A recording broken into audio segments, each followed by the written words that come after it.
Hello friends, Daksha કુકિંગમાં આપનું સ્વાગત છે। આજે આપણે બનાવીશું રાજમા। તેના માટે મેં એક બાઉલમાં 1 કપ જેટલા રાજમા લઈશું। તેને મેં 2 થી 3 વખત સારી રીતે ધોઈ નાખ્યા છે। હવે આપણે તેને પલાળી દઈશું 7 થી 8 કલાક માટે। 7 થી 8 કલાક થઈ ગયા બાદ આપણા રાજમા ફૂલી ગયા છે। હવે આપણે તેને બાફી લઈશું। એક કુકરમાં 2 કપ જેટલું પાણી અને રાજમા નાખી અડધી ચમચી નમક। હવે આપણે ઢાંકણ બંધ કરી અને બાફી લઈશું। 7 થી 8 વિસલ થવા દઈશું। 7 થી 8 વિસલ થઈ ગયા બાદ તમે જોઈ શકો છો આપણા રાજમા બફાઈ ગયા છે। આપણે તેનો વઘાર કરવા માટે એક પેનમાં 2 ચમચી જેટલું તેલ લઈશું। તેમાં અડધી ચમચી જીરું, અડધી ચમચી હિંગ, 1 ચમચી આદુ લસણની પેસ્ટ, મરચું નાખી સાંતળી લઈશું। હવે આપણે તેમાં 1 કપ જેટલી ડુંગળીની પેસ્ટ ઉમેરીશું।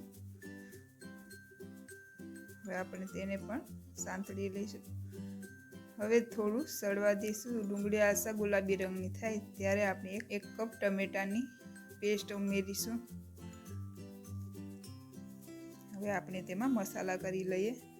અડધી ચમચી નમક, 1 ચમચી લાલ મરચું પાવડર, અડધી ચમચી હળદર, 1 ચમચી ધાણા જીરું પાવડર અને 1 ચમચી રાજમા મસાલો અને થોડું પાણી એડ કરી મિક્સ કરી લઈશું।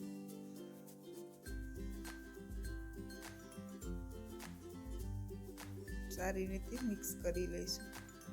હવે આપણે તેમાં બાફેલા રાજમા પાણી સાથે જ એડ કરવાના, એટલે થોડા ગ્રેવી વાળા બને।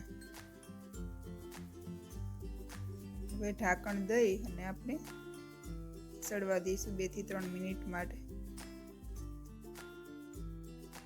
કોથમીર એડ કરીશું।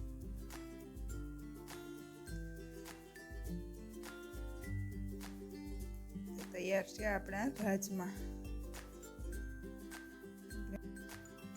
હવે એક બાઉલમાં સર્વ કરી લેશું।